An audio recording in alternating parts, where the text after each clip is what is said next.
Hey guys, modal auxiliary ভার্বের next ক্লাসে তোমাদের সকলকে স্বাগতম। আজকের ভিডিওতে আমরা মোডাল অক্সিলারি ভার্ব কি তার ডিটেলসে আলোচনা করব না, কারণ এর আগের ভিডিওতে আমরা শিখেছিলাম। আজকে জাস্ট আমরা শিখবো যে বিভিন্ন প্রকার মোডাল অক্সিলারি ভার্ব সেন্টেন্সে কিভাবে ইউজ হয়। সো ফার্স্ট হচ্ছে নিড। নিড মানে কি? প্রয়োজন বা দরকার। নিড একটা মোডাল অক্সিলারি ভার্ব এবং এর অর্থ হচ্ছে প্রয়োজন বা দরকার, অর্থাৎ প্রয়োজনীয় কোনো অর্থে নিড ব্যবহৃত হয়। যেমন এখানে দেওয়া আছে আমার টাকার দরকার, আমার টাকার দরকার। সো আমারটাকে এখানে আমরা সাবজেক্ট হিসেবে নিতে পারি। আমারটাকে ধরতে হবে যে আমি, আমার তো সাবজেক্ট হয় না, মনে করছে আমি, আমার আমি থেকে তো আমার সে, তাহলে আমি সাবজেক্ট, ঠিক আছে, তো এটা সাবজেক্ট। এরপর দরকার, দরকারটা হচ্ছে কি? নিড, প্রয়োজন বা দরকার। এখানে মেন ভার্ব নেই, অক্সিলারি ভার্ব আছে, আমরা জানি মেন ভার্ব না থাকলেও চলে যদি অক্সিলারি ভার্ব থাকে। ওকে, সো এখানে আমার এন্ড দরকার, এটা নিয়েই আমাদেরকে সেন্টেন্সটা মেকিং করতে হবে। সো প্রথমে সাবজেক্টের পরে নিড আসবে। সাবজেক্ট কি? আমার, অর্থাৎ আই হিসেবে ইউজ হবে। এখানে আই হবে, কারণ মাইতে তো সাবজেক্ট হয় না, ইংলিশে মাই কখনো সাবজেক্ট হয় না। আমার আছে, যেমন আই হ্যাভ আমার আছে, তার আছে হি হ্যাজ তার আছে, সেক্ষেত্রে আমার দরকার, তাহলে আই নিড। তার দরকার হি নিড, আমাদের দরকার উই নিড, তাদের দরকার দে নিড। ওকে, সো এক্ষেত্রে সাবজেক্টিভ প্রোনাউন আমাদের ইউজ করতে হবে। সাবজেক্টিভ প্রোনাউনগুলি হলো I, he, she, you, we.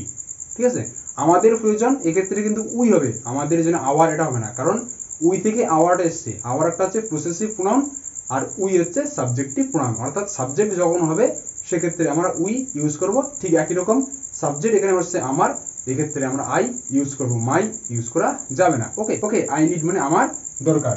So I need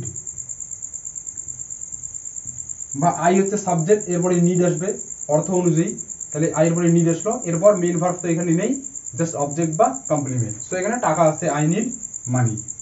এটা ভীষণ ইজি, মোরাল অক্সিলারি ভার্ব ভীষণ ইজি, জাস্ট অ্যাটেনশন দিয়ে জিনিসটা বোঝার চেষ্টা করো। আই নিড মানি, আমার টাকার দরকার। আমার একটি মোবাইল দরকার, আই নিড এ ফোন। তার একটি বাইক দরকার, হি নিড এ বাইক। ঠিক আছে, প্রতিটি ক্ষেত্রেই নিড ইউজ হচ্ছে। আর তার নিড মানে, আর তার দরকার মানে হি নিড, আমাদের দরকার মানে we need. Okay, so next হচ্ছে তার একটি মোবাইলের প্রয়োজন। এক্ষেত্রে কি? প্রয়োজন বা দরকার দুটো ক্ষেত্রেই আমরা নিড ব্যবহার করে থাকি, কারণ আগে দেখেছিলাম নিড নিড মানে প্রয়োজন বা দরকার।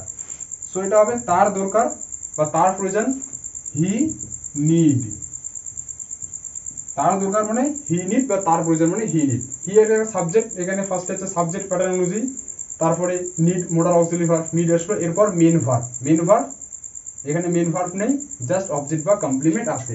একটি মোবাইল, মোবাইল একটা অবজেক্ট। ওকে, সো এখানে মেন ভার্ব নেই, তাহলে হি নিড এ ফোন। একটি মোবাইল, তাহলে এ ফোন। সো এটা হয়ে গেল হি নিড এ ফোন, মানে তার একটি মোবাইলের প্রয়োজন বা মোবাইলের দরকার। এক্ষেত্রে তুমি বলতো আমার একটি শার্টের দরকার, আই নিড এ শার্ট। আমার অনেক টাকার দরকার, I need huge money, I need many money. কোথাও আমার একটি বই দরকার, আই নিড এ বুক। আমার অনেকগুলি বই দরকার, I need many books. Okay, so এক্ষেত্রে আমরা ইউজ করতে পারি নিড, অর্থাৎ যখনই কোনো সেন্টেন্সে প্রয়োজন বা দরকার, প্রয়োজন বা দরকার শব্দটা ইউজ হবে, প্রয়োজন অর্থ ইউজ হবে, সেক্ষেত্রে আমরা নিড ইউজ করে থাকবো। নেক্সট মডাল অক্সিলারি ভার্ব হচ্ছে মে। মে অনুমতি বা ইচ্ছা অর্থে ব্যবহৃত হয়, অর্থাৎ কোনো কিছুর অনুমতিতে আমরা মে ইউজ করি বা কোনো কিছুর ইচ্ছে অর্থে আমরা মে ইউজ করে থাকি। সো এই ব্যাপারটা হচ্ছে সাবজেক্ট, এরপর মে মডাল অক্সিলারি ভার্ব আসবে, তারপর মেন ভার্ব প্লাস অবজেক্ট বা কমপ্লিমেন্ট। এখানে যেমন প্রথমে সেন্টেন্সটা দেওয়া আছে, may I come in sir. So may কি? মে অনুমতি অর্থে ইউজ হয় এবং ইচ্ছা প্রকাশ করতে ইউজ হয়।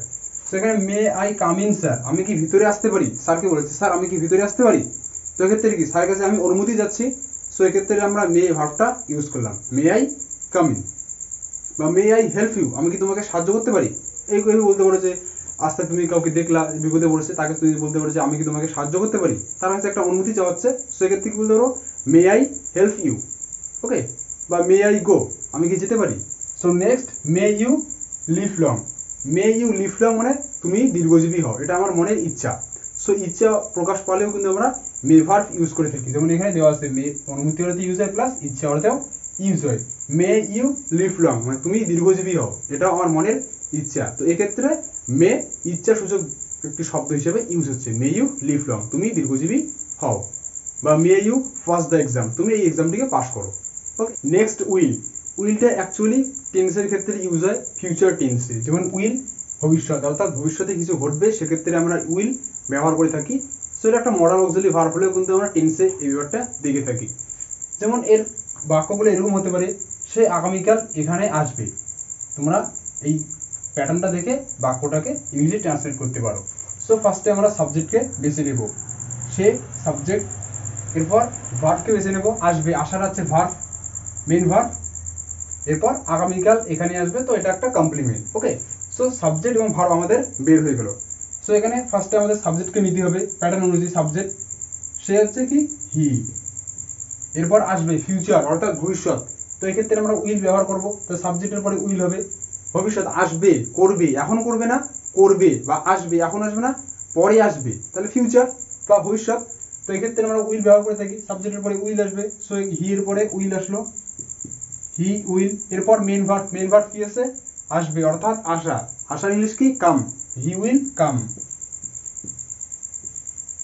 এখানে আসবে, এখানে, সো কি হবে হেয়ার।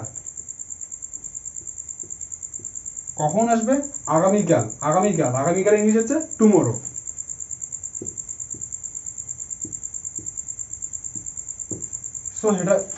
সো এটা হয়ে গেল he will come here tomorrow. So next আমি আজকেই কাজটি শেষ করব। ফার্স্টে আমরা সাবজেক্ট নেব আমি, সাবজেক্ট, এরপর শেষ করব, এটা পুরোটাই ভার্ব, করব পুরোটা মেন ভার্ব না, শেষ করব এটা পুরোটাই মেন ভার্ব। তো শেষ করব এটা হচ্ছে ফিউচার, তাহলে এখানে আমরা উইল ইউজ করব। প্রথমে সাবজেক্টের জন্য আই নিলাম আমরা, আই এর পরে উইল থাকবে, যেহেতু শেষ করব ফিউচার বোঝাচ্ছে, ভবিষ্যৎ বোঝাচ্ছে, এক্ষেত্রে তো উইল আনতেই হবে। তাহলে প্যাটার্নে সাবজেক্টের পরে উইল আসবে, তাহলে সাবজেক্ট আমি, এরপরে আমির পরে উইল আসলো, এরপর মেন ভার্ব, মেন ভার্ব কি আছে শেষ করব অর্থাৎ ফিনিশ, শেষ করব ইংলিশ হচ্ছে কি ফিনিশ করা। ওকে, ফিনিশ, তাহলে আই উইল ফিনিশ। কি করব কাজটি, তাহলে টি আছে, এক্ষেত্রে আমরা দা ইউজ করব, কাজটি দা ওয়াক, কাজের ইংলিশ হচ্ছে ওয়াক,